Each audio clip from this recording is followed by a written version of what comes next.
باقی عبادتیں کسی کسی وقت میں فرض ہیں. نماز دن میں 5 مرتبہ فرض ہے, روزے رمضان شریف میں فرض ہیں, حج اپنے موقع پہ ذی الحجہ میں فرض ہے, زکوٰۃ سال میں 1 مرتبہ فرض ہے. لیکن کلمہ ایسی عبادت ہے, امیر ہو, غریب ہو, بیمار ہو, صحت مند ہو, عالم ہو, جاہل ہو, کوئی بھی انسان ہو, ہر بندے کو ہر حال میں اپنے دل میں اس کلمے کی تصدیق کرنی ضروری ہے, اور اس کو پڑھنے سے انسان کفر سے نکل کر اسلام کی حدوں میں داخل ہو جاتا ہے. اس لیے یہ کلمہ بہت بڑی عبادت ہے جو انسان کے اسلام میں آنے کا سبب بن جاتا ہے. مگر اس میں دل کی تصدیق ضروری ہے. اگر زبان سے کلمہ پڑھ لے, دل تصدیق نہ کرے, تو پھر انسان صحیح معنوں میں مسلمان نہیں ہوتا.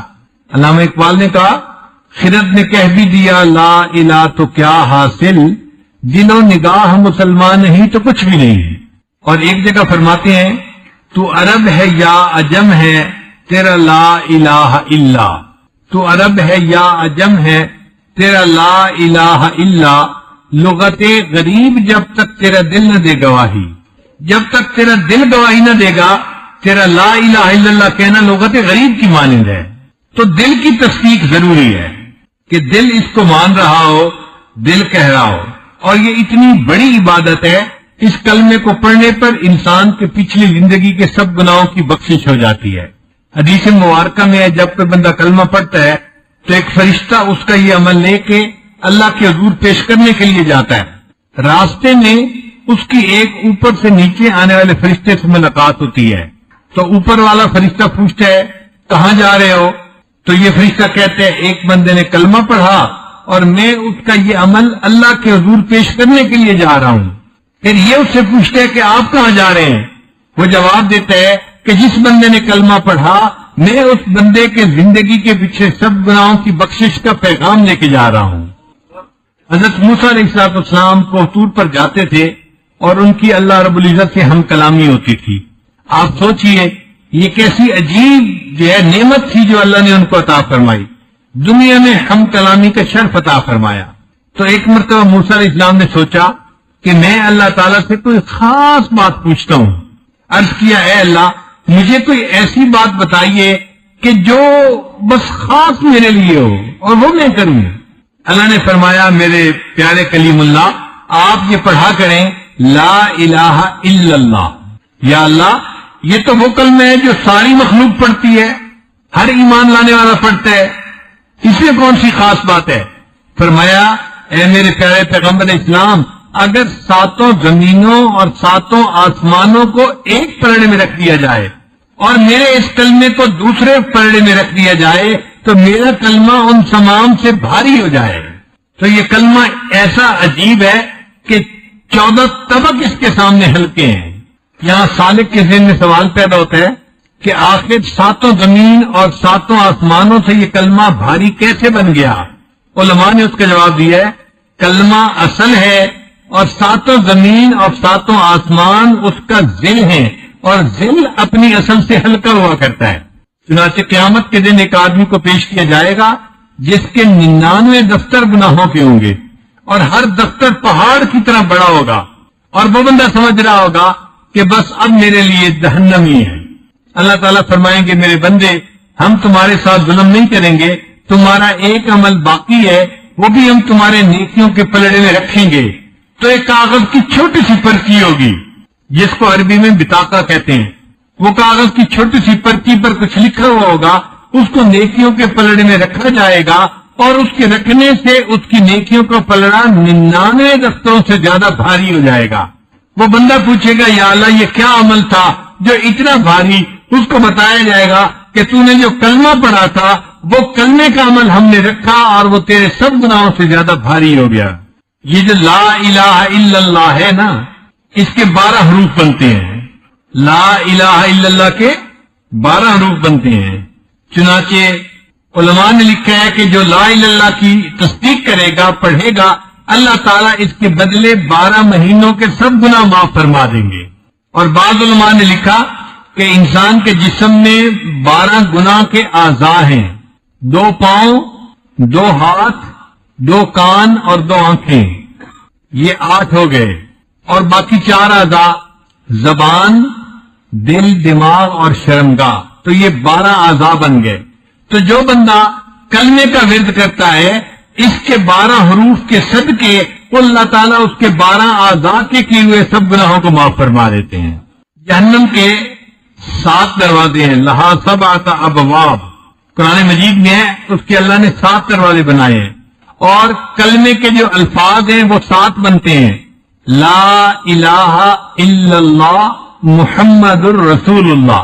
تو سارے الفاظ کو ملائیں تو کتنے الفاظ بنے؟ 7 الفاظ بنے۔ تو جس بندے نے 7 الفاظ پر مشتمل یہ کلمہ پڑھ لیا، اللہ اس کے بدلے اس کے لیے جہنم کے 7 دروازوں کو بند کر دیں گے اور وہ انسان جہنم میں نہیں جائے گا۔ کلمے کے کسی حرف کے اوپر نقطہ نہیں ہے، کوئی ایسا حرف کلمے میں نہیں کہ جس کے اوپر نقطہ ہو یا نیچے نقطہ ہو، فوقانی یا تحتانی کوئی نقطہ نہیں ہے۔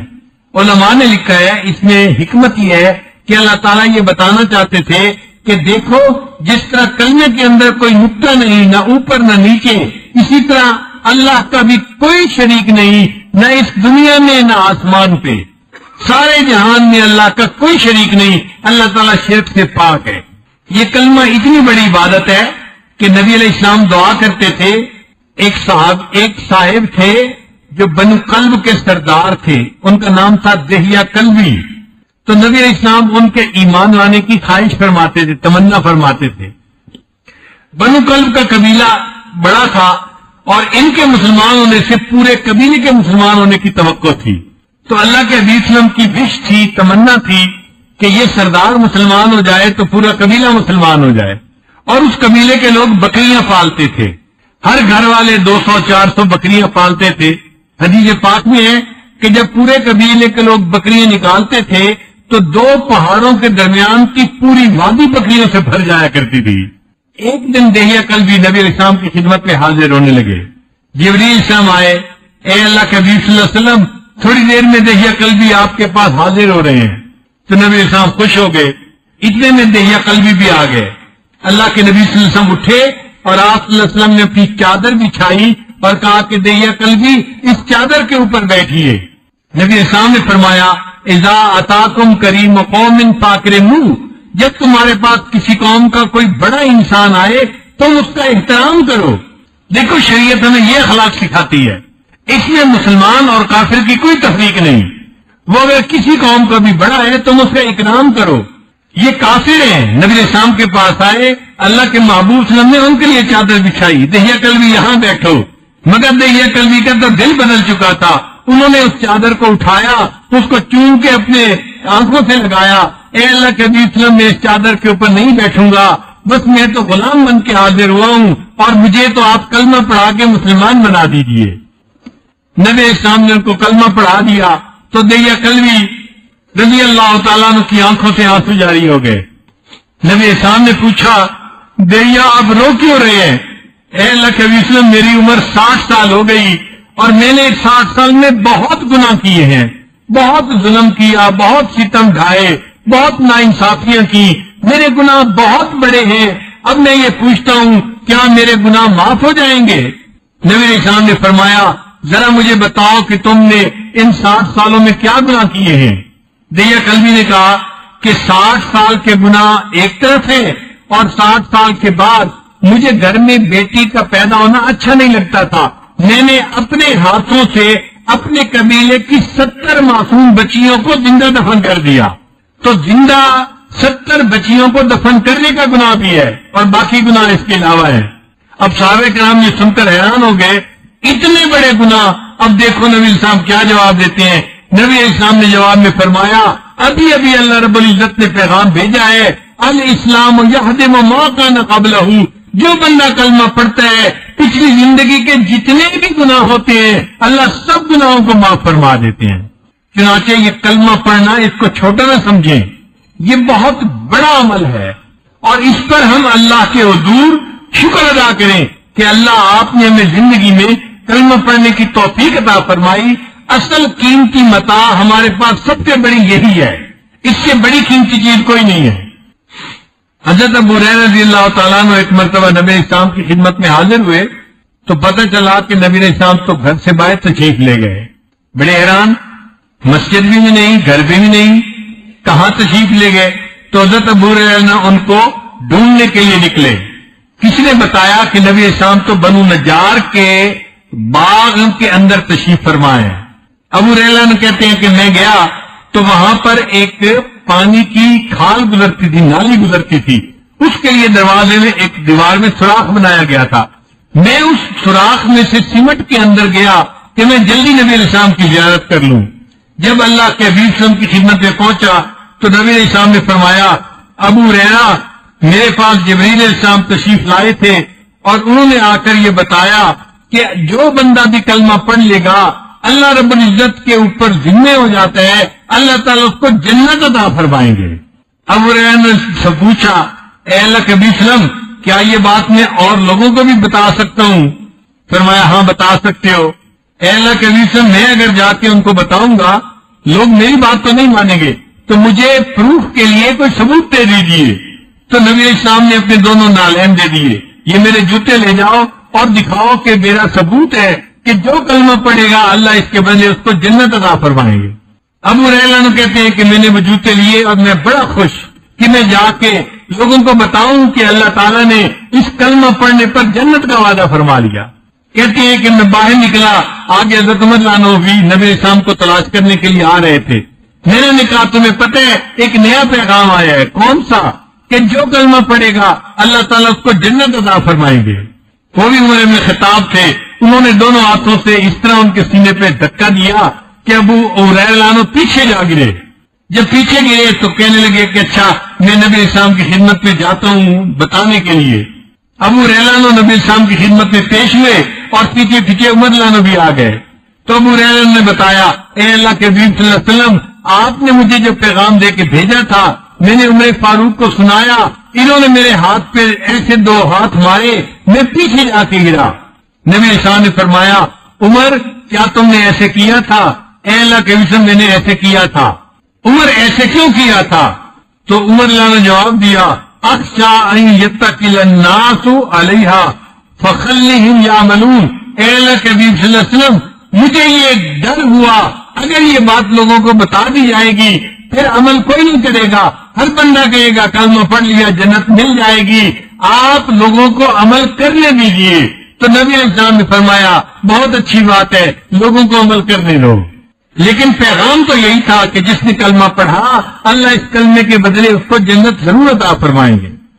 اب یہاں پر ایک سوال پیدا ہوتا ہے کہ نبی علیہ الصلوۃ والسلام نے خود کیوں نہیں منع کر دیا؟ خود تو بتا دیا، اور جب عمر اللہ نے فرمایا تو پھر کہنے لگے ٹھیک ہے لوگوں کو عمل کرنے دو.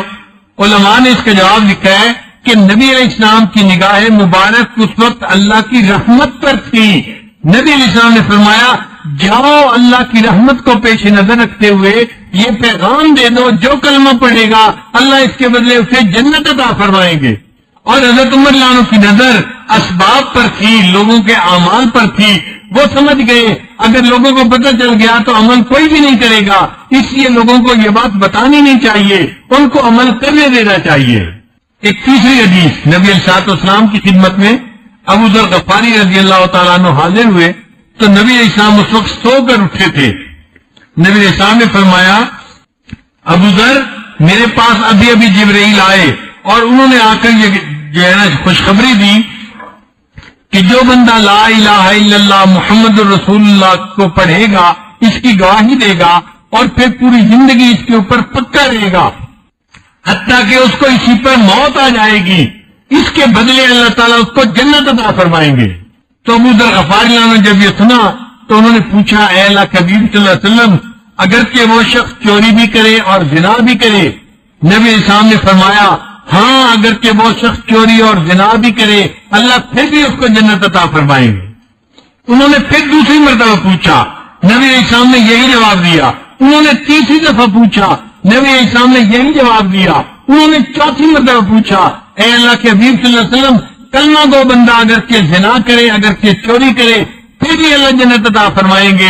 نبی اسلام نے آخری مرتبہ فرمایا اللہ اس کو پھر بھی جنت عطا فرمائیں گے اگرچہ ابو ذر کی ناک خاک آلودہ ہو جائے. یعنی اگرچہ ابو ذر کو یہ بات اچھی نہ لگے اللہ پھر بھی اس کو جنت عطا فرمائیں گے۔ چنانچہ حضرت شاہ اسماعیل شہید رحمت اللہ علیہ تقویت الایمان میں لکھتے ہیں، ذرا توجہ سے بات سنیے گا، فرماتے ہیں دنیا میں بڑے بڑے گناہگار گزرے ہیں، فرعون، حامان، نمرود، شیطان، یہ بڑے بڑے گناہگار ہیں۔ وہ فرماتے ہیں اگر ان سب کے گناہوں کا جمع کر لیا جائے، مجموعہ کر لیا جائے، اور کسی ایک بندے نے اتنے اکیلے گناہ کیے ہوں مگر وہ کلمہ پڑھے اور توحید کے اوپر قائم رہے، تو اللہ تعالیٰ اس کلمے کے بدلے اس بندے کے گناہ کو بھی معاف فرما دیں گے۔ ہمارے سلسلہ کے بزرگ امام ربانی حضرت مجدد ثانی رحمت اللہ علیہ فرماتے ہیں من قبل بلا علت ہی، جو قبول ہوا وہ بغیر علت کے قبول ہوا۔ فرماتے ہیں کہ فقیر کو محسوس ہوا ہے کہ اگر سارے عالم کو صرف ایک مرتبہ کلمہ پڑھنے کے بدلے بخش دیا جائے تو اس کی بھی گنجائش موجود ہے۔ اگر سارے عالم کو ایک مرتبہ کلمہ پڑھنے کے بدلے اللہ تعالیٰ معاف کر دے تو اس کی بھی گنجائش موجود ہے۔ ایک مرتبہ کلمہ پڑھنے پر اللہ ساری مخلوق کے گناہوں کو بھی معاف فرما سکتے ہیں۔ فرماتے ہیں کاش ساری دنیا کی نسبت اس کے ساتھ ایسے ہوتی جو قندرے کو سمندر کے ساتھ ہے۔ اب تو میرا دل چاہتا ہے ایک کونے میں بیٹھ کر اس کلمے کو پڑھنے کی لذت ہی لیتا رہوں۔ تو دل میں سوال پیدا ہوتا ہے کہ کلمہ پڑھنے پر اللہ کی اتنی رحمتیں کہ ایک مرتبہ کلمہ پڑھنے پر ساری خدائی کے گناہوں کو اللہ معاف کر سکتے ہیں۔ تو علماء نے لکھا ہے کہ ہاں یہ کلمہ بہت بڑی بات ہے کہ ایک بندہ اللہ کی وحدانیت کا اقرار کرتا ہے، اب اللہ تعالیٰ اس کو جو چاہے عطا فرمائے اور اس کی جس غلطی کو چاہے معاف فرما دے۔ حضرت یوسف علیہ السلام کے زمانے میں قحط پڑا تو یوسف علیہ السلام نے ایک اصول بنا دیا، گھر کے جتنے لوگ ہوں گے ہم اتنی بوری گندم بندوں کو دیں گے اور اتنی قیمت ہوگی، اور لوگوں کو متعین کر دیا کہ بھئی سارے دن میں جو لوگ آتے رہے ان کے گھر کے بندے پوچھ کے اتنی بوری گندم دے کے ان کو فارغ کر دو۔ ایک لڑکا آیا جو اٹھتا نوجوان تھا، یعنی 15-16 سال اس کی عمر تھی، اس نے آ کے کہا جی کہ مجھے گندم چاہیے۔ لوگوں نے پوچھا گھر کے افراد کتنے ہیں؟ جی گھر کے افراد اتنے ہیں، یعنی انہوں نے کوئی 5-7 بندوں کا نام لیا۔ چنانچہ جب 5-7 بندوں کا نام لیا انہوں نے کہا بھائی اتنی قیمت دے دو، ہم آپ کو اتنی بوری گندم دے دیتے ہیں۔ اتنی بوری گندم اس کو مل گئی۔ وہ لڑکا کہنے لگا کہ مجھے جی اور گندم چاہیے۔ ان کا بھائی ہم تو ایک اصول کے مطابق گندم دیتے ہیں، اگر آپ کو اسپیشل فیور چاہیے تو یوسف علیہ السلام وہاں موجود ہیں، ان کے پاس جاؤ، ان کی جوریسڈکشن میں ہے، وہ جس بندے کو جتنا چاہے گندم دے دے، ان کا اختیار ہے۔ وہ نوجوان یوسف علیہ السلام کے پاس آ گیا، حضرت مجھے گندم چاہیے۔ بھائی لوگوں نے گندم نہیں دی، حضرت انہوں نے تو گھر کے بندوں کے مطابق 1 بوری پر ہیڈ ہم نے دے دی ہے، مگر مجھے اور چاہیے۔ اچھا بھائی 3 بوری اور لے لو، 10 بوری لے جاؤ۔ نہیں حضرت مجھے اور چاہیے۔ جب اس نے اور مانگی تو یوسف علیہ السلام حیران ہوئے، بھائی تجھے 10 بوری گندم دے رہے ہیں 7 کی جگہ اور تیرا دل نہیں بھر رہا اور گندم مانگ رہے۔ اس نے آگے سے کہا کہ حضرت اگر آپ کو پتہ چل جائے نا کہ میں کون ہوں تو آپ مجھے بہت زیادہ گندم دیں گے۔ یوسف علیہ السلام نے پوچھا اچھا بتاؤ بھائی تم کون ہو؟ اس نے کہا کہ حضرت جب آپ پر زلیخا نے زنا کی تہمت لگائی تھی تو جس معصوم بچے نے گواہی دی تھی آپ کی پاکدامنی کی، وہ بچہ میں ہوں، اب بڑا ہو کے جوان ہو گیا ہوں۔ جب یوسف علیہ السلام نے یہ بات سنی تو دل میں ایسی محبت اٹھی، اس کو سینے سے لگایا، اس کے ماتھے کو بوسہ دیا اور فرمایا اس نوجوان کو 40 بوری گندم اور دے دو اور اس کی گندم اس کے گھر تک پہنچا کے بھی آؤ۔ اب اس نوجوان کو 50 بوری گندم مل گئی اور سرکاری سواریاں بھی مل گئی، تو وہ لڑکا بڑا خوشی خوشی رخصت ہوا۔ جب وہ رخصت ہوا تو اللہ تعالیٰ نے انعام وہی فرمائی، اے میرے پیارے یوسف علیہ السلام آپ نے اس نوجوان کی بڑی عزت افزائی کی۔ عرض کیا یا اللہ یہ وہ نوجوان ہے جس نے میری پاک دامنی کی گواہی دی تھی، یہ جب میرے پاس آیا میرا دل چاہا میں اس کو اتنا دوں جتنا میں دے سکتا ہوں۔ اللہ تعالیٰ نے فرمایا یوسف علیہ السلام پھر گواہ رہنا جس نے آپ کی پاک دامنی کی گواہی دی تھی، جب وہ آپ کے پاس آیا آپ نے اتنا دیا جو آپ دے سکتے تھے، تو میں پروردگار بھی کہتا ہوں جو میرا بندہ دنیا میں بھی وحدانیت کی گواہی دے گا، جب قیامت کے دن وہ میرے پاس آئے گا پھر اس کو میں بھی اتنا دوں گا جو میری شان کے مطابق ہوگا۔ اس لیے ایک مرتبہ کلمہ پڑھنے پر اللہ تعالیٰ ساری مخلوق کے گناہوں کو بھی معاف کر دے، تو کلمے کے اندر اتنی خوبی ہے کہ اللہ اس کے بدلے سب گناہوں کو معاف فرما سکتے ہیں۔ ویسے بھی اللہ رب العزت رحمان بھی ہیں، رحیم بھی ہیں۔ رحمت کے صفت پر اللہ تعالیٰ کے دو نام ہیں، رحمان اور رحیم۔ رحمان کا مطلب کہ جس کی رحمت اپنے پرائے ہر ایک کے اوپر ہو۔ آپ دیکھیے اللہ کی رحمت اپنوں پہ بھی ہے، پرایوں پہ بھی ہے، وفاداروں پہ بھی ہے، غداروں کو بھی ہے۔ کافروں کو کھانے کے لیے کون دیتا ہے؟ زندگی کس نے دی؟ صحت کس نے دی؟ دنیا میں سب کچھ کس نے عطا کیا؟ اللہ نے عطا کیا۔ تو اللہ تعالیٰ رحمان ہے، وفاداروں کو بھی دیتے ہیں، غداروں کو بھی دیتے ہیں۔ اور ایک اللہ تعالیٰ اپنے ایمان والے بندوں کے اوپر خاص مہربان ہے، تو اس لیے ان کی صفت رحیم ہے۔ اس کی مثال یوں سمجھے، عورت فطرتاً بچوں کے اوپر مہربان ہوتی ہے، لیکن اپنے بیٹے کے اوپر خاص مہربان ہوتی ہے۔ وہ جو بچوں پر مہربان ہے یہ رحمانیت کی صفت سمجھ لیجیے، اور وہ جو اپنے بیٹے پر مہربان ہے یا رحمت کرتی ہے تو یہ رحمت کی صفت ہے جو اس کے اندر ہے۔ تو اللہ تعالیٰ رحمان بھی ہے اور رحیم بھی ہے۔ بعض علماء نے اس کا یہ معنی لیا کہ نہیں، رحیم کہتے ہیں کہ جس کے پاس رحمت بے انتہا ہو، جس کی رحمت کا کوئی حد و حساب ہی نہ ہو، اس کو رحیم کہتے ہیں۔ اور رحمان اس کو کہتے ہیں کہ جس کی رحمت خرچ بھی بے انتہا ہو رہی ہو۔ یہ دو الگ الگ خوبی ہوتی ہیں۔ ایک ہوتا ہے بندے کا مالدار ہونا، ضروری نہیں ہوتا کہ وہ مالدار ہے تو سخی بھی ہے، کنجوس بھی ہو سکتا ہے۔ اور ایک ہے بندے کا سخی ہونا، ضروری نہیں کہ یہ سخی تو ہے اور یہ مالدار بھی ہو، پلے کچھ نہیں تو سخاوت کیا کرے گی۔ ایک ہوتا ہے نہیں، مال بھی ہو اور بندے کے اندر سخاوت بھی ہو، یہ دو چیزیں ہو تو یہ عجیب ہوتی ہیں۔ اب اللہ تعالیٰ رحمان بھی ہے، رحیم بھی ہے۔ رحمان کا مطلب کہ اللہ تعالیٰ نہیں، رحیم کا مطلب کہ اللہ تعالیٰ کی رحمت بے حد و حساب ہے، اور رحمان کا مطلب کہ اللہ کی رحمت خرچ بھی بے انتہا ہو رہی ہے۔ اب ایسی ذات جس کی رحمت کا یہ حال ہے، جب کوئی اس کی وحدانیت کی گواہی دے گا تو پھر اللہ تعالیٰ اس بندے کو کتنا عطا فرمائیں گے، آپ خود غور کر سکتے ہیں۔ کہتے ہیں کہ حاتم طائی کے پاس ایک فقیر آیا، اس نے کہا جی مجھے 5 دینار چاہیے۔ حاتم طائی نے اپنے بندے کو بلایا، اس کو 500 دے دو۔ تو وہ دینے والا بڑا حیران، مانگنے والے نے 5 مانگے تھے اور دینے والا 500 دینے کے لیے کہہ رہے۔ اس نے فقیر کو تو دے کے بھیج دیا۔ پھر حاتم طائی سے پوچھا جناب جب اس نے مانگے 5 تھے آپ نے 500 دینے کا حکم کیا؟ حاتم طائی نے کہا اس نے اپنے حاجت کے مطابق مانگا تھا اور میں نے اس کو 500 اپنے مقام کے مطابق عطا فرمایا۔ اگر دنیا کے سخی اتنا سخی ہو سکتا ہے، اللہ رب العزت تو احکم الحاکمین ہے، پھر اگر کوئی بندہ ان کی وحدانیت کی گواہی دے گا اللہ کتنا عطا فرمائیں گے، اس کا کوئی بندہ اپنے ذہن میں تصور بھی نہیں کر سکتا۔ اس لیے یہ کلمے کا پڑھنا بہت بڑی سعادت ہے، بہت بڑی نعمت ہے جو اللہ نے ہمیں عطا کی، ہمیں اس پر اللہ کا شکر ادا کرنا چاہیے۔ مسلم شریف کی روایت ہے اللہ رب العزت نے اپنی رحمت کے 100 حصے کیے اور اس میں سے ایک حصہ اللہ نے پوری مخلوق کے اندر تقسیم کیا، ایک حصہ۔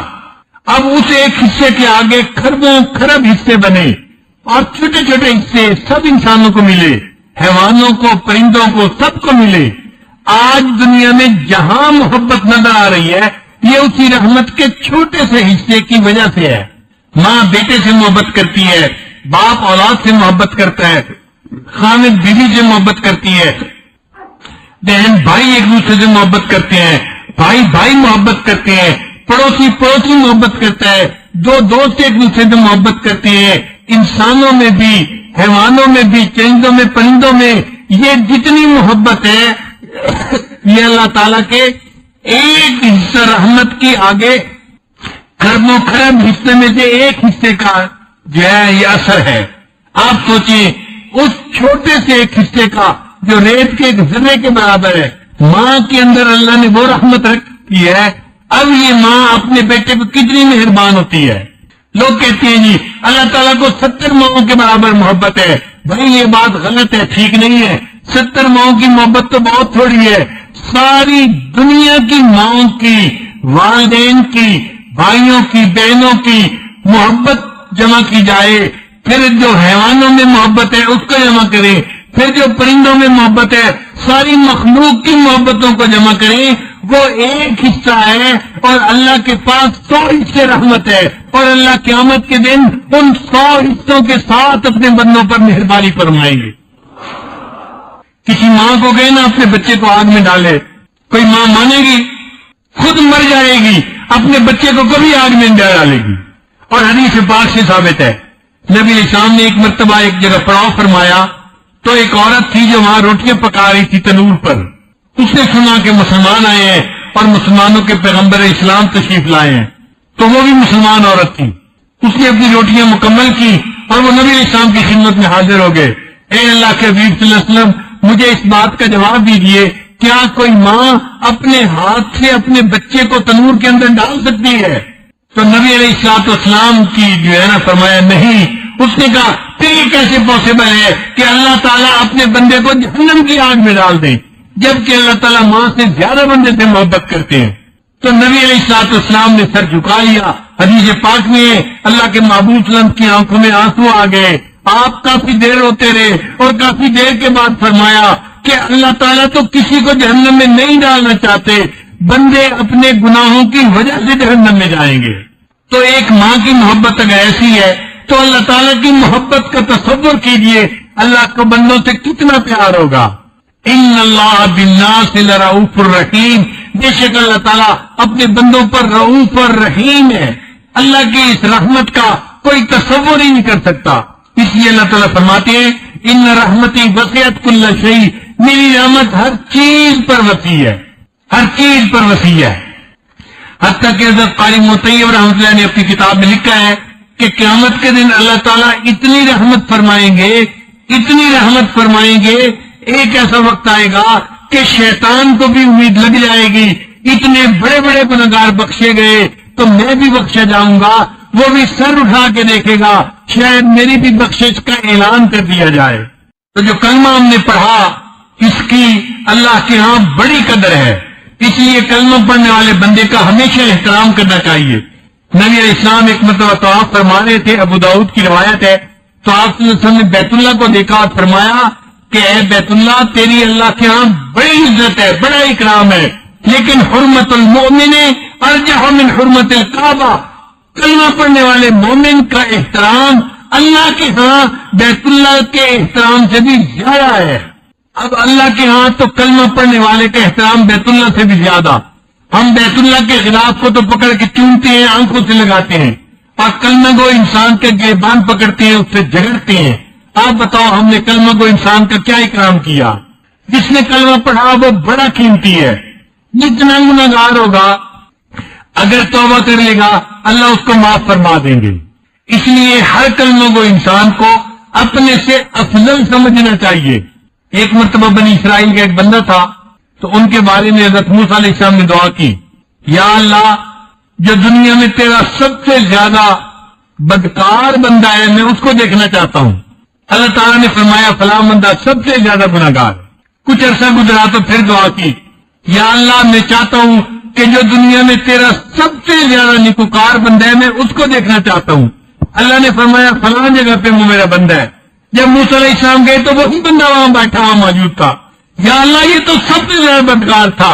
اللہ نے فرمایا میرے پیارے موسیٰ علیہ السلام اس دوران اس نے سچی توبہ کی، میں نے اس کے سب گناہوں کو نیکیوں میں بدل دیا. یہ سب سے زیادہ بدکار تھا، اب یہ سب سے زیادہ نیکوکار بندہ بن گیا. تو اللہ تعالیٰ نے یہ رحمت کے 2 نام بسم اللہ میں استعمال فرمائے ہیں، بسم اللہ الرحمن الرحیم.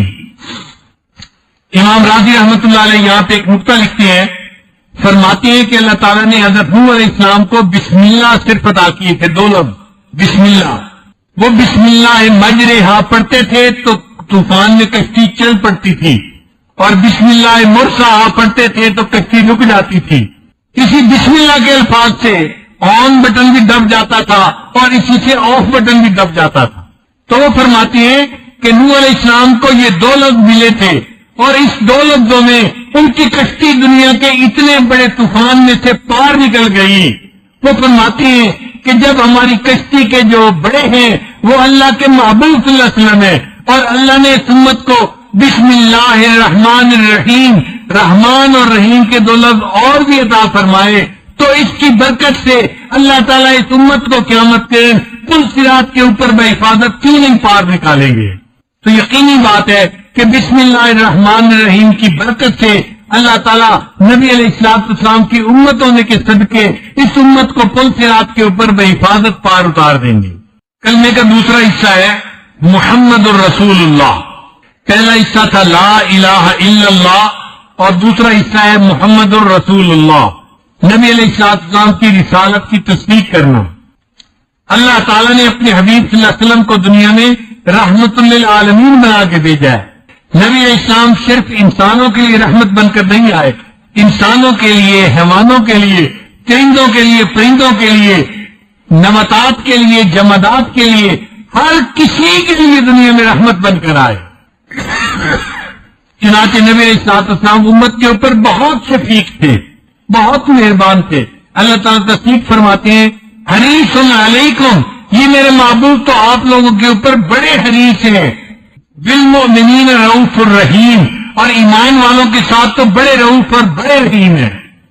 اب جن کی رافت اور رحمت کے تذکرے اللہ قرآن میں فرماتے ہیں ان کو امت کے اوپر کتنی محبت ہوگی، کتنی مہربانی ہوگی.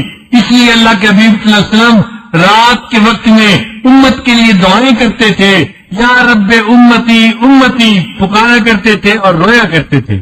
کتابوں میں لکھا ہے کہ یہ وصف اللہ کے حبیب صلی اللہ علیہ وسلم کو حاصل تھا. پہلے انبیاء کے بارے میں یہ بات نقل نہیں کی گئی کہ وہ اپنی امتوں کے لیے راتوں کو رویا کرتے تھے. نبی علیہ السلام کے بارے میں ہے کہ وہ راتوں کو یا رب امتی یا رب امتی کہہ کے رویا کرتے تھے. ایک دفعہ اللہ کے حبیب صلی اللہ علیہ وسلم اتنا روئے کہ آپ کے آنسو مبارک جو تھے وہ آپ کے سینے کے اوپر گرے اور کپڑا گیلا ہو گیا.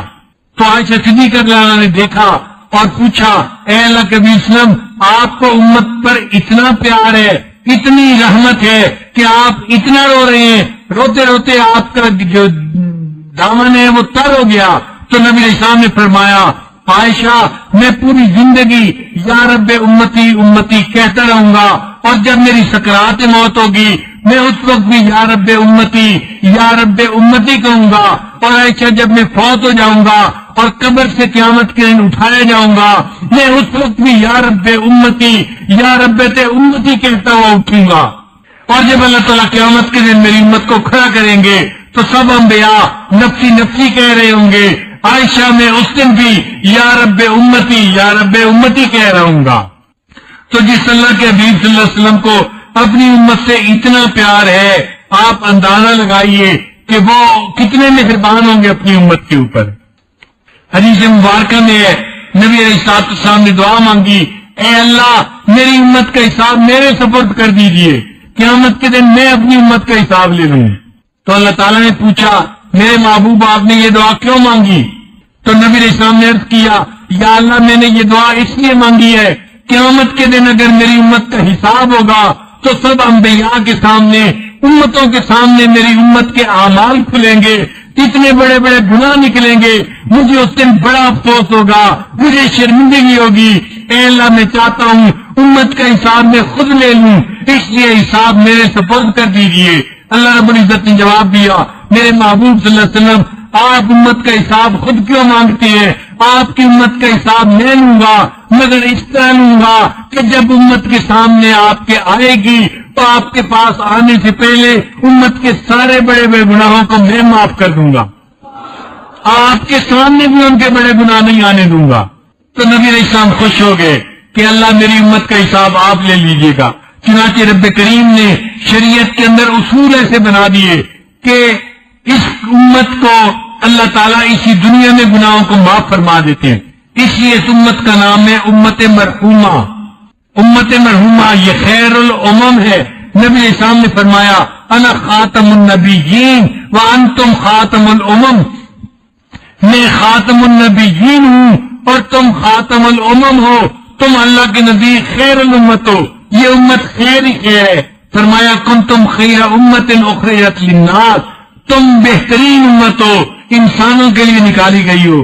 چنانچہ نبی اسلام نے فرمایا خیرکم خیرکم لأہلہ، خیر الناس من ینفع الناس، اس امت کے لیے اللہ کے محبوب صلی اللہ علیہ وسلم نے خیر کے لفظ استعمال کیے ہیں، تو خیر ہی خیر ہے اس امت کے اندر۔ اس امت کی یہ کتنی بہتری ہے کہ یہ اللہ کے محبوب صلی اللہ علیہ وسلم کی امت ہے، اس سے بڑھ کر اس سے اور بڑی کیا سعادت ہو سکتی ہے۔ ہم جتنا اللہ کا شکر ادا کریں ہم شکر ادا نہیں کر سکتے۔ اللہ ہمیں آپ نے اپنے حبیب صلی اللہ علیہ وسلم کی امت میں پیدا فرما دیا۔ شاعر نے کہا خدایا تو کریمی اور رسول تو کریم، سب شکر کے ہستین نیان دو کریم۔ اے اللہ آپ بھی کریم ہیں اور آپ کے حبیب صلی اللہ علیہ وسلم بھی کریم ہے، میں کتنا شکر ادا کروں، 100 بار شکر ادا کروں کہ میں دو کریموں کے درمیان ہوں۔ اللہ آپ بھی کریم ہیں، بخشنے والے ہیں، اور آپ کے محبوب صلی اللہ علیہ وسلم بھی کریم ہے۔ جب میں ان دو کریموں کے درمیان ہوں تو میں کتنا شکر ادا کروں، میں شکر ہی ادا نہیں کر سکتا۔ چنانچہ اللہ رب العزت ارحم الراحمین ہے، وہ بندے کے گناہ کو اسی دنیا میں معاف فرما دیتے ہیں۔ حدیث مبارک ہے، ذمہ داری سے بات کر رہا ہوں، نبی اسلام نے فرمایا اللہ تعالیٰ نے میری امت کے عذاب کو دنیا ہی میں رکھ دیا ہے۔ تمہیں آپس میں ایک دوسرے سے جو تکلیفیں پہنچتی ہیں اس کے بدلے اللہ تمہارے گناہ کو معاف کر دیتا ہے، اور قیامت کے دن تمہیں اس کا عذاب نہیں دیا جائے گا۔ یہ جو ایک دوسرے سے تکلیف پہنچی ہے نا، حسد کی وجہ سے، دشمنی کی وجہ سے، یا ایک دوسرے کی بیوقوفی کی وجہ سے، تو اسی کو اللہ تعالیٰ قیامت کے دن گناہوں کا کفارہ بنا دیتے ہیں دنیا میں۔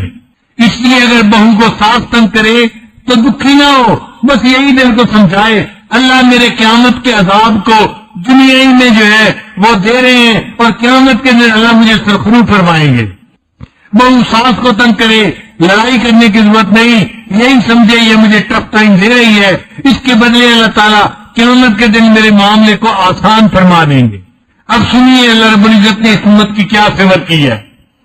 سب سے پہلی بات کہ جب کوئی بندہ اپنے دل میں نیکی کا ارادہ کرتا ہے، نیکی نہیں کی ہوتی، نیکی کا ارادہ کرتا ہے تو نیکی والا فرشتہ فوراً ایک نیکی نامہ اعمال میں لکھ لیتا ہے۔ ابھی نیکی کی نہیں، ارادہ کیا ہے، ارادے پر ایک نیکی لکھ لی جاتی ہے، اور جب وہ بندہ نیکی کر لیتا ہے تو یہ فرشتہ ایک نیکی کے بدلے میں 10 نیکیاں نامہ اعمال میں لکھ دیتا ہے۔ من جاء بالحسنۃ فلہ عشر امثالھا، اللہ فرماتے ہیں جو میرے پاس ایک نیکی لائے گا میں اس کو ایک کے بدلے 10 بدلے عطا فرماؤں۔ تو نیکی کا ارادہ کیا، ایک نیکی لکھی گئی ارادے پر، اور جب کر لی تو 10 نیکیاں لکھ دی گئیں۔ اس کے بدلے میں گناہ کا ارادہ کیا، گناہ نہیں لکھا جاتا۔ اب اس بندے نے گناہ کا ارتکاب کر لیا تو گناہ لکھنے والا فرشتہ گناہ ابھی بھی نہیں لکھ سکتا۔ حدیث پاک میں ہے اللہ تعالیٰ نے گناہ لکھنے والے فرشتے کو نیکی لکھنے والے فرشتے کا ماتحت بنا دیا ہے، وہ اس سے اجازت لیتا ہے، جب NOC ملتا ہے پھر یہ گناہ لکھتا ہے۔ بندے نے گناہ کر لیا، اب گناہ والا فرشتہ نیکی والے فرشتے سے پوچھتا ہے جی گناہ یہ کر چکا میں لکھ لوں؟ وہ کہتے ہیں کہ تمہیں کیا جلدی ہے، تمہیں کیا جلدی پڑی ہوئی ہے، صبر صبر کرو، ویٹ کرو تھوڑی دیر، ہو سکتا ہے یہ توبہ کر لے اور گناہ لکھنے کی ضرورت ہی پیش نہ آئے۔ تو کئی پہر تک وہ فرشتہ انتظار کرتا رہتا ہے، جب وہ پھر بھی توبہ نہیں کرتا اور جب اتنی دیر بعد بھی اس کے دل میں ندامت نہیں ہوتی، تب نیکی والا فرشتہ کہتے ہیں اس نے گناہ بھی کیا، توبہ بھی نہیں کی، دل میں ندامت بھی نہیں ہوئی، اچھا اب تم گناہ لکھ سکتے ہو۔ ایک گناہ لکھا جاتا ہے، نیکی کی تھی 10 نیکیاں لکھی تھی، گناہ کیا تو ویٹ بھی کیا، اور ویٹ کرنے کے بعد لکھنے کا وقت آیا تو ایک گناہ لکھا۔ دیکھو یہ اللہ کی کتنی بڑی رحمت ہے۔ اور اس دوران اگر اس بندے نے توبہ نہیں کی لیکن دل کے اندر اس کو افسوس ہوا میں نے جو یہ کیا ہے میں نے برا کیا، میں نے اچھا نہیں کیا، میں اس پر نادم ہوں، یہ دل کی ندامت کو اللہ قبول کر کے توبہ بنا دیتے ہیں اور بندے کے گناہ کو معاف فرما دیتے ہیں۔ حدیث پاک میں الندم توبۃ، اللہ تعالیٰ کے ہاں بندے کی ندامت اس کے لیے توبہ کی مانند ہوتی ہے۔ پھر ایک دوسرا مسئلہ، نبی علیہ السلام نے فرمایا اللہ تعالیٰ میری امت کے لوگوں کی نیکیوں کو پالتے ہیں، بڑا کرتے ہیں، وقت کے ساتھ ساتھ وہ بڑا ہوتی جاتی ہیں۔ جیسے ایک پودا ہوتا ہے، بڑا ہو کے درخت بن جاتا ہے، اسی طرح نیکی کا پودا بندہ لگاتا ہے، اللہ تعالیٰ اس درخت کو بڑا کرتے رہتے ہیں، حتیٰ کہ ایک نیکی کی بجائے 10 نیکیاں لکھی جاتی ہیں، یہاں تک کہ ایک وقت آتا ہے اللہ تعالیٰ ایک نیکی کو 700 نیکیاں بنا دیتے ہیں، ایک نیکی کے بدلے میں 700 نیکیاں۔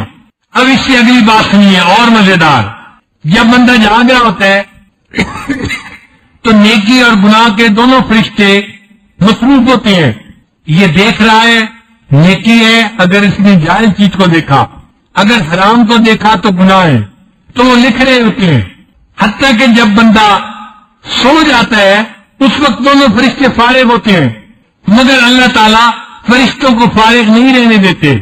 نیکی والے فرشتے کو اللہ حکم فرماتے ہیں اب یہ میرا بندہ سو گیا، اب تم فارغ ہو، فارغ کیوں بیٹھے ہو؟ ایک نیکی کے بدلے اس کے نام اعمال میں سے 10 گناہوں کو مٹا دو۔ تو وہ نیکی والا فرشتہ جتنی دیر بندہ سویا ہوا ہوتا ہے ایک نیکی کے بدلے 10 گناہوں کو مٹا رہا ہوتا ہے، نام اعمال میں گناہ کا وجود ہی نہ رہے۔ حدیث پاک میں ہے نبی السلام نے فرمایا جو بندہ سونے سے پہلے 33 مرتبہ سبحان اللہ پڑھتا ہے، 33 مرتبہ الحمدللہ پڑھتا ہے، 34 مرتبہ اللہ اکبر پڑھ کے پھر سوتا ہے، اس کی نیند کے دوران اللہ اس کے نام اعمال سے گناہوں کو مٹا دیتے ہیں۔ اس عمل کو باقاعدگی سے کرنا چاہیے تاکہ ہمارے نام اعمال میں سے گناہوں کو نکال ہی دیا جائے۔ پھر حدیث پاک میں ہے کہ ایک شادی شدہ آدمی اگر 2 رکعت پڑھتا ہے تو اس کو 2 رکعت کے اوپر 82 رکعتوں کا ثواب نصیب ہوتا ہے، اگر کنوارا نماز پڑھتا ہے تو اس کو 1 نماز کا ثواب، شادی شدہ پڑھتے ہیں 82 نمازوں کا ثواب۔ یا اللہ یہ کیا معاملہ؟ تو فرمایا یہ اس لیے کہ شادی شدہ بندے کے اوپر حقوق اللہ بھی ہیں اور حقوق العباد بھی ہیں، بیوی بچوں کے حقوق بھی ہیں۔ جب یہ بیوی بچوں کے حقوق ادا کرتے ہیں کے بعد پھر اللہ کا حق ادا کرتا ہے، اللہ فرماتے ہیں میرا بندہ ڈبل ڈیوٹی دے رہا ہے، میں اس کی اجرت کو بڑھا دیتا ہوں۔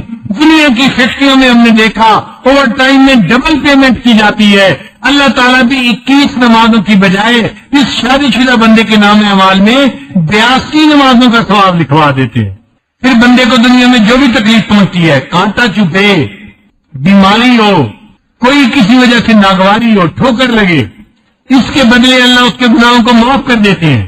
یہاں تک فرمایا کہ ایک مومن کے کرتے میں 2 جیبیں تھیں اور اس نے اپنی کار کی چابی ایک جیب میں ڈالی تھی، جب نکالنے کا وقت آیا تو اس نے دوسری جیب میں ہاتھ ڈال دیا، اب جب دیکھا تو جیب میں چابی نہیں، تو اس کو ایک شوق ہوا، مینٹل شوق جس کو کہتے ہیں، ایک شوق ذہن میں لگا، وہ میری چابی کہاں گئی؟ پھر اس نے دوسرے میں ہاتھ ڈالی تو چابی مل گئی۔ فرمایا یہ جو ایک لمحے کے لیے اس کو ٹینشن ملی، اللہ اس کے بدلے 20 کے گناہوں کو معاف فرما دیتے ہیں۔ اللہ تیری رحمت پہ قربان جائیں کہ تو نے اپنے بندوں کے لیے کتنی مہربانی کا معاملہ فرما دیا۔ پھر ایک دوست کی دعا پر اللہ تعالیٰ دوسرے دوست کی دعا کو معاف قبول فرما لیتے ہیں۔ دوست کے پیٹ پیچھے جو دعا کرتا ہے اللہ اس کو قبول فرما لیتے ہیں۔ کیوں کہ پیٹ پیچھے جو دعا کی جاتی ہے وہ اخلاص کی وجہ سے کی جاتی ہے، یہ اخلاص کی وجہ سے دعا کر رہا ہے، اللہ اس کی دعا اس کے دوست کے حق میں قبول فرما رہے ہیں۔ حدیث پاک میں آتا ہے جو بندہ اہتمام کے ساتھ وضو کر کے جمعہ کے دن مسجد میں آتا ہے اور جمعہ کی نماز ادا کرتا ہے، اللہ تعالیٰ پورے ہفتے کے سارے گناہوں کو معاف فرما دیتے ہیں۔ حدیث پاک میں آتا ہے جو بندہ رمضان شریف کے روزوں کو صحیح طرح سے رکھتا ہے اور پھر وہ پورا رمضان اللہ کی عبادت میں گزارتا ہے، اللہ تعالیٰ اس رمضان کے بدلے پورے سال کے گناہوں کو معاف فرما دیتے ہیں۔ علماء نے لکھا ہے کہ رمضان کی مثال یوسف علیہ السلام کی مانند ہے۔ یوسف علیہ السلام 12 بھائی تھے، 11 کوكبہ 11 بھائی تھے اور 12 خود یوسف علیہ السلام تھے، تو 11 بھائیوں کے گناہوں کو اللہ نے یوسف علیہ السلام کی وجہ سے معاف کر دیا تھا۔ اب رمضان کا مہینہ یوسف علیہ السلام کی مانند ہے، اللہ رمضان کے روزوں کے بدلے باقی 11 مہینوں کے گناہوں کو بھی معاف فرما دیتے ہیں۔ پھر بندہ حج کرتا ہے، اللہ حج کی وجہ سے پچھلی زندگی کے سب گناہوں کو معاف فرماتا ہے۔ حدیث پاک میں نبی اسلام نے فرمایا، جس بندے نے حج مبرور کیا، رجا یومن ولدت امہ، وہ اس طرح سے گناہوں سے پاک ہو کے لوٹتا ہے جیسے اس کی ماں نے اس کو آج جنم دیا ہو، آج پیدا ہوا ہو، جس دن پیدا ہوا تھا جیسے اس دن گناہوں سے پاک تھا، حج کرنے کے بعد یہ گناہوں سے اس طرح پاک ہو جاتا ہے۔ اب اتنی باتیں مردوں کے بارے میں بتائیں، عورتیں یہ بات سن رہی ہوں گی تو وہ بھی سوچ رہی ہوں گی کہ کوئی ہماری بات بھی بتا دیتے کہ ہمارے گناہ بھی کیسے معاف ہوتے ہیں۔ حدیث مبارکہ سنیے، نبی اسلام نے ارشاد فرمایا، جو عورت اپنے خامد کی وجہ سے حاملہ ہوتی ہے، جس لمحے حمل قرار پکڑتا ہے، اللہ تعالیٰ اس کی پچھلی زندگی کے سب گناہوں کو معاف فرما دیتے ہیں۔ اور پھر ارشاد فرمایا کہ وہ عورت جب بچے کو جنتی ہے تو جس لمحے بچے کی پیدائش ہوتی ہے، اللہ تعالیٰ اس کے زندگی کے پچھلے سب گناہوں کو پھر معاف فرما دیتے ہیں۔ اور پھر وہ عورت اپنے بچے کی تربیت کرتی ہے، پرورش کرتی ہے، اور وہ بچہ بولنا شروع کرے تو بولنے کے وقت سب سے پہلے اللہ کا نام لے۔ تو جو بچہ زندگی میں سب سے پہلے اللہ کا نام لے گا، اللہ تعالیٰ اس کے ماں باپ کے پچھلے سارے گناہوں کو پھر معاف فرما دیتے ہیں۔ تو ایک بچے کی پیدائش پر عورت کے 3 مرتبہ زندگی کے گناہوں کو معاف کر لیا گیا۔ پھر جب لوگ عید کی نماز پڑھتے ہیں تو حدیث پاک میں آتا ہے کہ عید کی نماز پڑھنے کے بعد اللہ فرشتوں سے پوچھتے ہیں، میرے یہ بندے کیوں اکٹھے ہیں؟ وہ جواب دیتے ہیں، یا اللہ، یہ مزدور ہیں جنہوں نے پورا 1 مہینہ مزدوری کی، ابھی آپ سے مزدوری مانگنے کے لیے اکٹھے ہوئے ہیں۔ اللہ فرماتے ہیں، ان کو بتا دو رمضان کے روزے اور تراویحوں کے بدلے میں نے ان کے زندگی کے پیچھے سب گناہوں کو معاف فرما دیا۔ مغفورا لکم، حدیث کے الفاظ ہیں، کھڑے ہو جاؤ، بخشے بناؤ، میں نے تمہارے برائیوں کو تمہاری نیکیوں میں تبدیل فرما دیا۔ پھر مومن کو جو سکرات موت ہوتی ہے اس پر بھی اس کے گناہ معاف کر دیے جاتے ہیں۔ پھر مومن جب قبر میں جائے گا تو جو زغد قبر اس کو پیش آئے گا، یہ اس پر بھی اس کے گناہوں کو معاف کر دیا جاتا ہے۔ زغد قبر کس کو کہتے ہیں کہ جب قبر میں میت کو لٹایا جاتا ہے تو قبر اس کو دباتی ہے۔ حدیث مبارکہ میں کہ یہ بہت تکلیف دہ کام ہوتا ہے، بندے کو تکلیف پہنچتی ہے، مگر یہ زغد قبر ہر کسی کو پیش آئے گا، مومن کو بھی پیش آئے گا، کافر کو بھی پیش آئے گا، نیک کو بھی پیش آئے گا، بد کو بھی پیش آئے گا۔ نیکوں سے یہ مراد کہ ایک صحابی تھے جن کی وفات ہوئی اور نبی اسلام نے فرمایا ان کی وفات پر اللہ کا عرش بھی 3 دن تک روتا رہا۔ اس صحابی سعد جانوں کی وفات پر اللہ کا عرش بھی 3 دن تک روتا رہا۔ ایسے صحابی تھے شان والے، اور نبی اسلام نے فرمایا اتنے فرشتے جنازے کی نماز پڑھنے کے لیے اتر آئے تھے کہ مجھے زمین کے اوپر چلنے کے لیے جگہ نہیں مل رہی تھی، تو نبی اسلام پنجوں کے بل چل رہے تھے۔ تو جن کی جنازہ کی نماز پڑھنے کے لیے آسمان سے فرشتے اترے اور جن کی وفات کے صدمے میں اللہ کا عرش بھی روتا رہا، نبی اسلام نے فرمایا سعد کو بھی زغد قبر پیش آیا۔ تو یہ زغد قبر ہر کسی کو پیش آئے گا۔ سوال پیدا ہوتا ہے کیوں پیش آئے گا؟ بھائی ہم کسی ریسٹورینٹ میں جاتے ہیں، چائے پیتے ہیں تو بل پے کرنا پڑتا ہے۔ اگر چائے کی بجائے دودھ سوڈا پیئیں گے تو اس کا زیادہ بڑا بل پیش کرنا پڑے گا، اور اگر کھانا کھائیں گے تو اور بڑا بل پیش کرنا پڑے گا۔ جتنا لذتیں لیں گے اتنا بڑا بل ہمیں ملے گا اور پے کرنا پڑے گا۔ اس دنیا میں جو انسان جتنی بھی لذتیں لیتا ہے، جائز ہوں یا ناجائز ہوں، ان سب کی پیمنٹ قبر میں اس کو کرنی پڑتی ہے۔ لہذا قبر میں زرتا قبر سب کو پیش آئے گا۔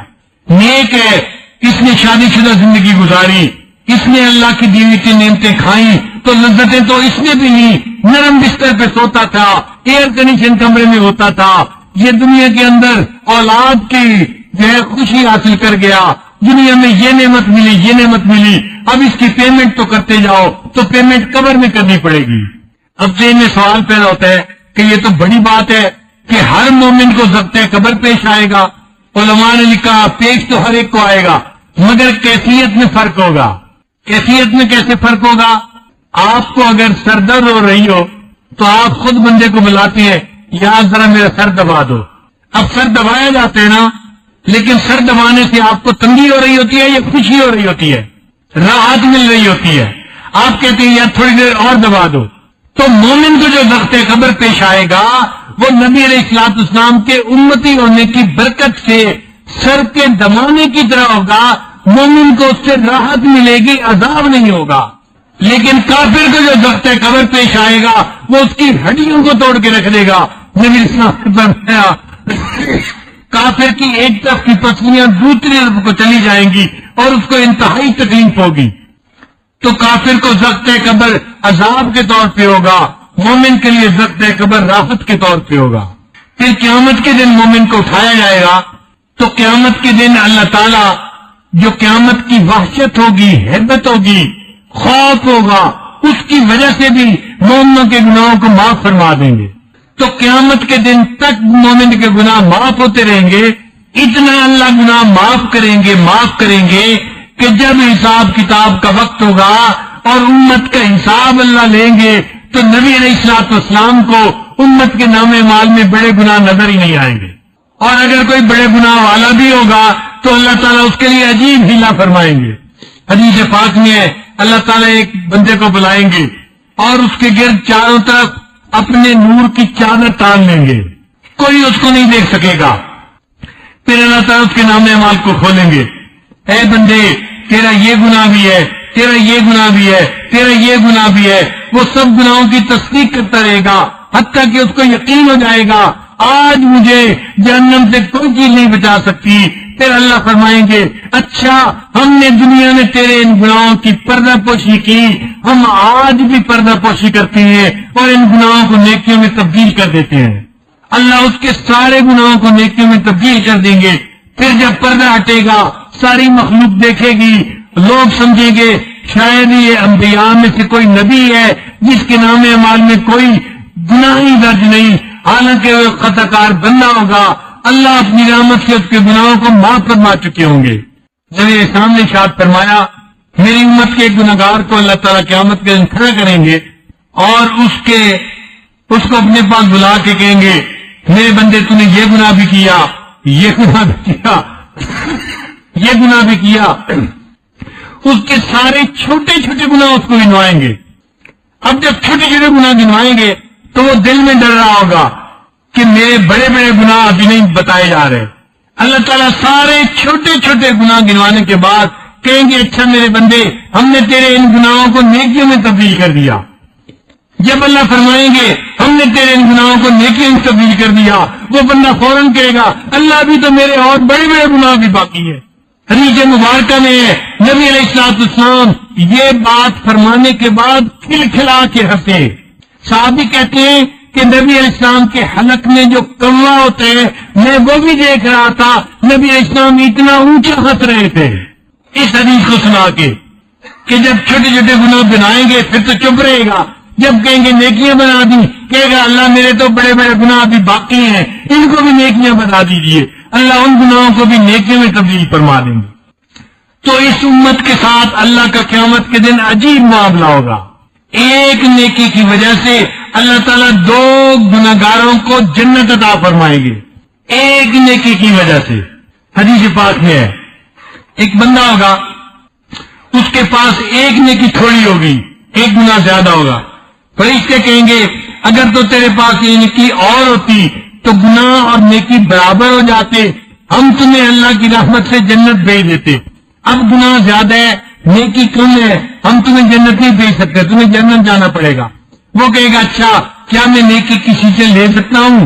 فرشتے کہیں گے اللہ کے حکم سے ہاں تم لے سکتے ہو تو لے لو. وہ ماں سے مانگے گا، باپ سے مانگے گا، بیوی سے مانگے گا، بھائی سے مانگے گا، کوئی نیکی دینے کے لیے تیار نہیں ہوگا. وہ بندہ بڑا پریشان ہوگا آج کوئی جو ہے مجھے نیکی دینے کے لیے تیار نہیں. وہ روئے گا اور زارو قطار کھڑا رو رہا ہوگا. اس وقت ایک گنہگار اس کے پاس سے گزرے گا، پوچھے گا کیوں رو رہے ہو؟ کہے گا مجھے ایک نیکی کی ضرورت ہے، نہ ماں نے دی، نہ باپ نے دی، نہ بھائی نے، نہ بیوی نے، نہ بچوں نے، نہ کسی رشتے دار نے، سب نے انکار کر دیا، میں اس پہ رو رہا ہوں. اب وہ بندہ سوچے گا اچھا میرے نام اعمال میں ایک نیکی ہے تم لے لو اور جنت میں چلے جاؤ. ایک نیکی اس کو دے دی جائے گی. فرشتے اعلان کریں گے آج کے دن ایک بندے نے ایک نیکی دوسرے کو دے دی، یہ چونکہ انوکھا کام ہوگا، اعلان کیا جائے گا، اللہ تعالیٰ فرشتوں سے پوچھیں گے کون ہے وہ بندہ جو اتنا سخی ہے، آج کے دن میں نیکی دوسرے کو دے رہا ہے؟ وہ بندہ پیش کیا جائے گا جس نے ایک نیکی دی تھی۔ اللہ فرمائیں گے تو اتنا سخی کہاں سے آ گیا، تو نے اپنی نیکی دوسرے کو دے دی؟ وہ کہے گا یا اللہ ایک ہی تو نیکی نام اعمال میں تھی اور کچھ تھا ہی نہیں، میں نے تو جہنم میں جانا ہی تھا، میں نے سوچا میں تو جا ہی رہا ہوں، میری یہ نیکی اس کے کام آ جائے۔ اللہ فرمائیں گے اچھا تو جہنم جا رہا ہے لیکن تو نے اتنی سخاوت کا معاملہ کیا، بھائی کے دکھ کا احساس کیا، اگر تو اتنا احساس کرتا ہے میں ارحم الراحمین ہوں، میں احساس کرتا ہوں، میں تم دونوں کو جنت عطا فرما دیتا ہوں۔ ایک نیکی کے بدلے دو بندوں کو اللہ جنت عطا فرمائیں گے۔ اور پھر ایک عجیب معاملہ ہوگا، دو بندوں کو اللہ تعالیٰ بلائیں گے اور ان کے نام اعمال کو دیکھیں گے تو گناہ زیادہ ہوں گے۔ اللہ فرمائیں گے تم جاؤ دونوں جہنم میں، تمہارے گناہ بہت ہیں۔ اب یہ سنتے ہی ان میں سے ایک جو ہے وہ جہنم کی طرف دوڑنا شروع کر دے گا، اور دوسرا جو ہوگا وہ تھوڑا چلے گا پھر پیچھے مڑ کے دیکھے گا، پھر چلے گا پھر پیچھے مڑ کے دیکھے گا۔ اللہ ان دونوں کو بلا لیں گے، میرے بندو میں نے جب کہا جاؤ جہنم میں تو تم میں سے ایک تو بھاگ پڑا، بھئی بھاگنے والے بتاؤ تم بھاگے کیوں؟ یا اللہ ساری زندگی میں نے آپ کے حکموں کو توڑا، اب آپ کے حکم ہوا جاؤ جہنم میں، میرے دل میں خیال آیا میں آپ کے اس حکم کو تو پورا کر لوں، یہ سنتے ہی جہنم کی طرف بھاگ پڑا، میں آپ کے حکم کی فرمانبرداری کر لوں۔ اللہ فرمائیں گے اچھا اگر تم مجھے اتنا عظیم سمجھتا ہے جاؤ جہنم کی بجائے تمہیں جنت عطا کر دی گئی۔ پھر اللہ دوسرے سے پوچھیں گے تم یہاں جہنم کا حکم ہوا، دو قدم چلتا تھا پیچھے مڑ کے دیکھتا تھا، پھر چلتا تھا پھر پیچھے مڑ کے دیکھتا تھا، تیرا یہ عمل کیوں ہے؟ وہ کہے گا یا اللہ ساری زندگی میں نے آپ کی رحمت ہی کا معاملہ دیکھا، ساری زندگی آپ کی رحمت کو دیکھتا رہا، اے اللہ آج آپ نے اگرچہ حکم دے دیا جاؤ جہنم میں چلتا تو تھا پھر پیچھے مڑ کے دیکھتا تھا، کیا